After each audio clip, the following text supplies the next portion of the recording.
এক দেশে এক রাজা ছিলেন। তার নাম ছিল সুধাংশু। তিনি খুব ধনী ছিলেন, কিন্তু কখনোই সন্তুষ্ট থাকতেন না। সব সময় ভাবতেন, আরও কিছু পেলেই আমি সত্যিকারের সুখী হব। একদিন এক জ্ঞানী সাধু রাজদরবারে এলেন। রাজা তাকে বললেন, আমাকে এমন কিছু দিন যাতে আমি সব সময় সুখী থাকতে পারি। সাধু হেসে বললেন, মহারাজ, আমি আপনাকে একটি কাজ দিচ্ছি। আপনি পুরো রাজ্য ঘুরে এমন একজন মানুষ খুঁজে বের করুন যে সত্যিকারের সুখী।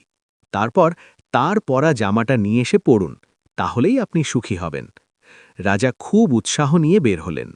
তিনি ধনী ব্যবসায়ীর কাছে গেলেন, কিন্তু সে বলল, আমার টাকা আছে কিন্তু শান্তি নেই। তিনি বড় সেনাপতির কাছে গেলেন। সে বলল, আমার সম্মান আছে কিন্তু প্রাণের ভয়ও আছে। তিনি অনেকের কাছে গেলেন, কিন্তু কেউই পুরোপুরি সুখী নয়।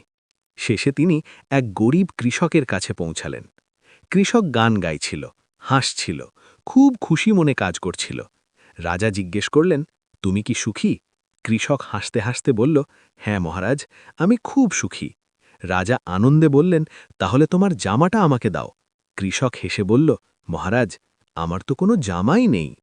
রাজা তখন বুঝলেন, সুখ কোনো বাহ্যিক জিনিসে নয়, বরং মনের ভেতরে।